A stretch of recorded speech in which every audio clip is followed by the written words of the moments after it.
Hello. This is HAT500 slash Talent Track 98 slash Hello East Wonderwise. And in this video, I want to talk about our team Watcatto's strat for the Sigma version of Omega Protocol Ultimate. Now, this strat was created by a few of our members who are much more intelligent than I. I am just the messenger in video form of how to do this. But they made this, and it's extremely simple on how to do this mechanic. Because I've seen a lot of other groups where it's like they're downloading Google Maps on how to try and do this mechanic.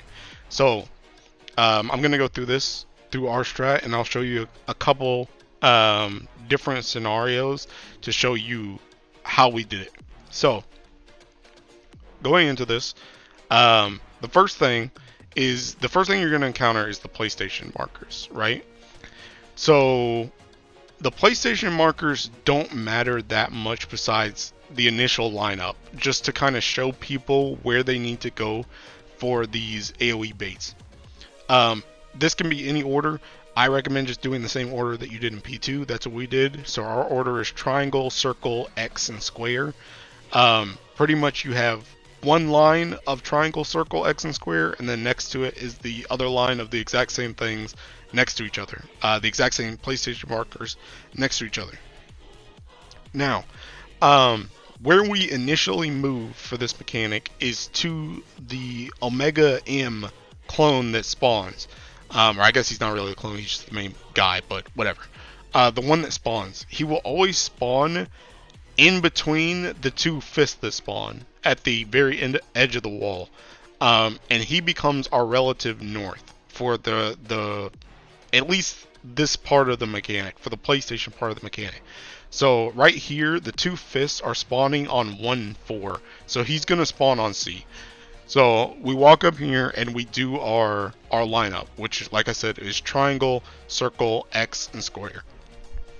Now, the way we approach where to go. First of all, depending on where your relative north is, the relative northeast, which is 3, and northwest, which is, I think this is like 2, right here, that will always be, there will be 2 people that get no prey marker.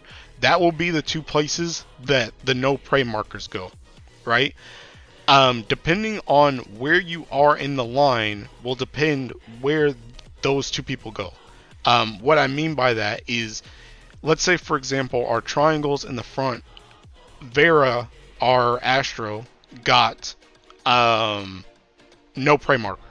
She would be the first one, which means she has to go right here, because there is a fist that is over this way, like across from this 2 marker, that she has to bait by being here with no prey marker. Now, if me, the second person in the row, also got a no prey, I would go here because this is where our second no prey goes, to bait the fist that is this way across from 3, right? Now, for the 2 people, or for the 2 pairs that both get prey markers, the first pair in the line, the person on the left will go to the relative north, which is right next to the guy, whereas their partner will go south. So if Al, our samurai, were to get, if him and Kasumi, our Dark Knight, were both to get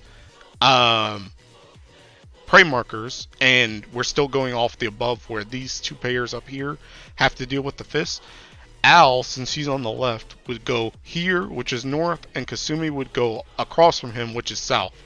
And then this group right here would immediately have 2 prey markers, and they would be behind this group since they're behind them in the line, and they would go relative west and east. So Classic, or Pyro, our monk, would go to west, which I think is like 2 in this part, or sorry, which is like B in this part, and then I can't tell who he's with. I think Melody, our scholar, would go east, which is like over in this corner over here. So I'll actually let this play, and I'll show you like what it looks like when it goes through. Okay, So this is the marker. So we can actually go kind of with what we had before. So Vera has no prey marker, so she's gonna go right here to 2. Suko, our dancer, our Bananya, is gonna go to 4 back here, which is like over there across from Vera, and he's going to go behind the fist so that he doesn't get cleaved by that.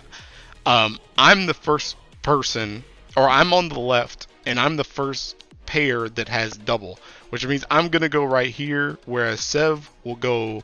This is C, so he would go to A, which is on the other side across from me. Al and Kasumi, they also have prey, but they're behind us, which means they're gonna go relative west and east. Al is on the left side, so he's gonna go to the left over here, which is west, and then Kasumi is gonna go east over here. Then Pyro is the last. This is the last group. He has the second fist, which means he's gonna go to 3, and then Melody is going to go to 1, which is across from him. So you'll see this play out right here. I go to north, like I said. I don't really show a lot because this is far. So I'm trying to get to the wall, but just know that Severin is across from me over at A. And that's pretty much how we do the mechanic. That's our priorities. And I'll leave our toolbox in the description so that you can see more of what I'm talking about. But that's pretty much how you do that part for us. Like I said, the PlayStation markers themselves do not actually matter besides the initial lineup. What really matters is just if you're in a pair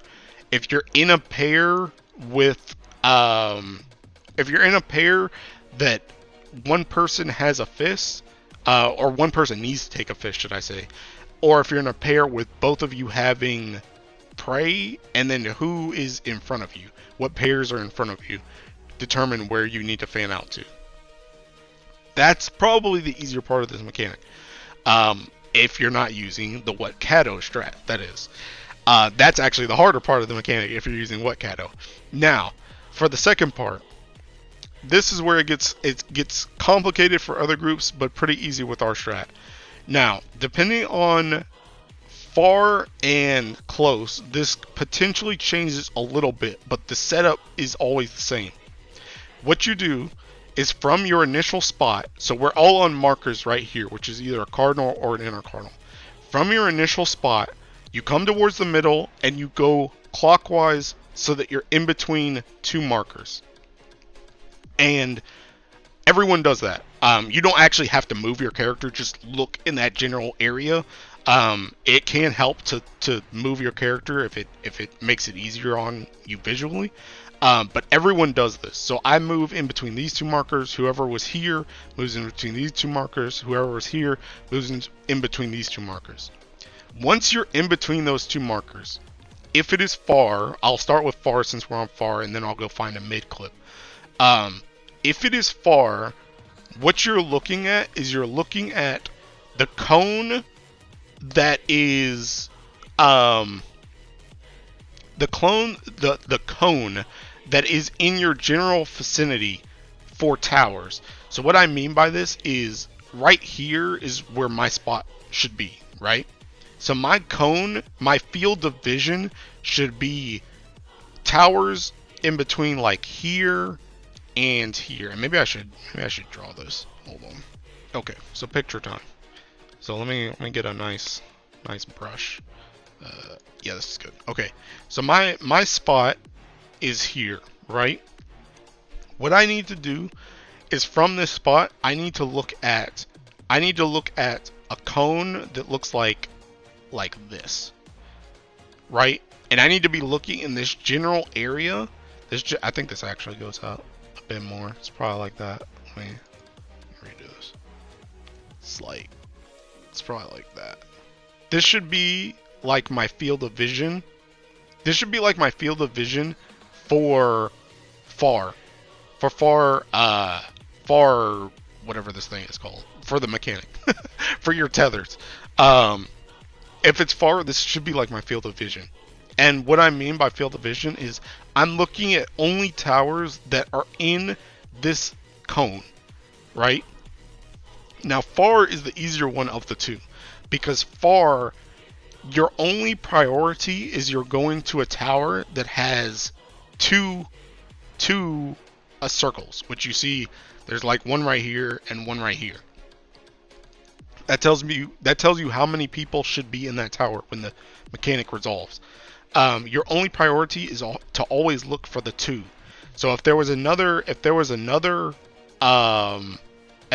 tower here, but it only had one spinny, because this one has two, I will always prioritize the two one in my vicinity first, and then someone else will end up with this one right here, just because of how the towers spawn. So you'll see, if we go back to this video, you'll see this is the only tower I can go to that's in my general vicinity. So I'm going to go to that tower. And then I go to the wall with far. Now, let me pause and I'll go find I will find a video with mid instead of far. Okay, so this one has mid. This one also has a good point of view because I'm tethered with someone who has a fist, which like I said, you have to stand behind the fist. And we had our markers set up where you could just stand on the outside of the marker, and if it was far, you just stood on the wall. So this is, like I said, this is mid. So again, I'm looking. Let's go back to. Well, I'll wait. Just know I'm looking right here because my character needs to move clockwise 1. Everyone moves clockwise 1, so they're in between two markers. So now I'm looking between 4 and A, right? So you see here, and this is actually like a perfect point of view. Now, I'm gonna take a screenshot of this, and I'll take this back to paint. Okay, now for mid, there's an extra step.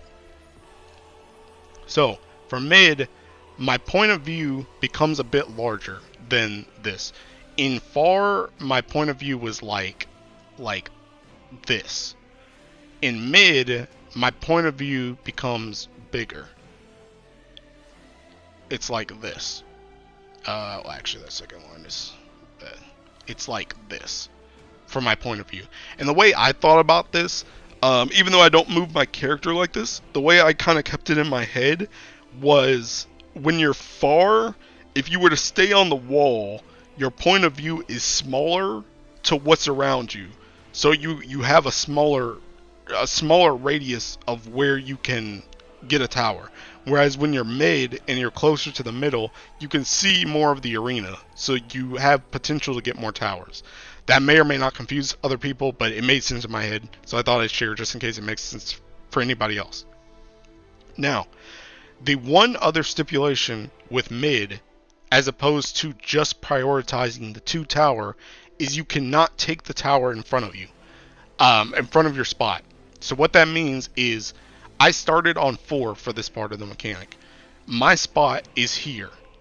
But for mid, which is what we have right now, I cannot take the tower in front of me, which means this tower is off limits. Now, if we look in my field of vision, there is no tower over here. I can't take this tower. This is the only tower I can take. So if we go back to my video again, there's no other tower I can take. So even though this one is not a 2, this is the only other tower I can take, because the other tower that was there, I'm not even sure if it was a 2 or not, but even if it was a 2, I cannot take it because it spawned in front of me. So that's all you have to worry about. So essentially what I'm getting at here is the rule. The rule is always prioritize a 2 tower that you can take. Always prioritize a 2 tower that you can take. If you are mid, you cannot take. If you are mid, like whatever junction this is, if you're mid junction, you cannot take the tower in front of you, even if it is 2. You always have to take another tower that's in your field of vision. So let me see if I can find another video.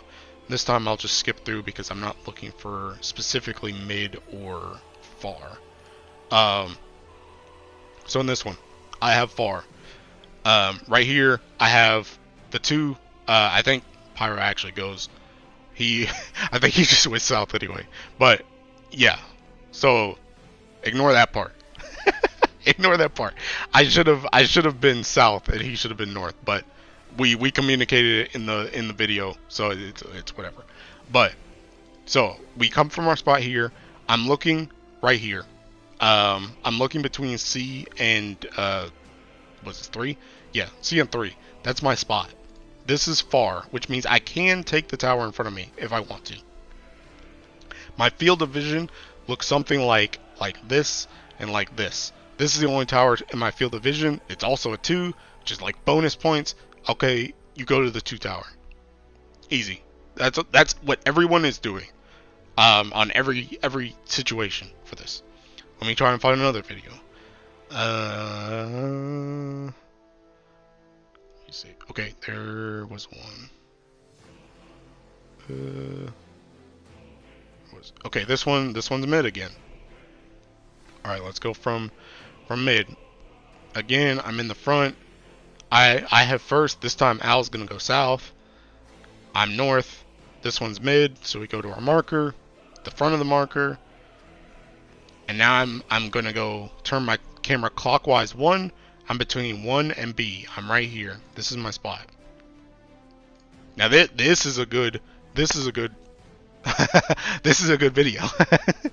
So right here, let me see. So let me take a screenshot of this and put it in Paint. So here, my field of vision, since this is mid, my field of vision is bigger. So my field of vision is like here to like here. First of all, this tower right here between 1 and B is in front of me and it's mid. So I can't take this one. This one's immediate X out. So I have these 2 towers. This one here and this one here. Which one do I take? The one that I take, since they're both in my field of vision, I always prioritize the 2. So I'm going to go to this one. That is the circle I should be taking, because that one's 2. So I go over here to 2, get knocked back to 2, the mechanics resolve. And that's what you do. That's what everyone does from their spot, is you always go to the 2 if you can take it. If it's mid, you cannot take the tower in front of you, even if it's a 2. With mid, your field of view is expanded. With far, your field of view is less expanded, but you can take like any tower in it. But you still prioritize it too. And that's pretty much how you do Sigma for Watcatto. So I hope this helps. I hope this helps understand an easier way to do it, because like I said, I've seen various people doing this mechanic, and the mental checklist it feels like other people go through seems like a lot, when really all you have to do is go clockwise and then focus on a 2 tower if you can take it, and just focus on your small cone of view, and the mechanic will always resolve. It'll always resolve like that. So like I said, I hope this helps. This was our strat and it worked wonders. Thank you for the people in our group that made this. It was very good. Alright, that's all I have to say. Thank you for watching, and bye-bye.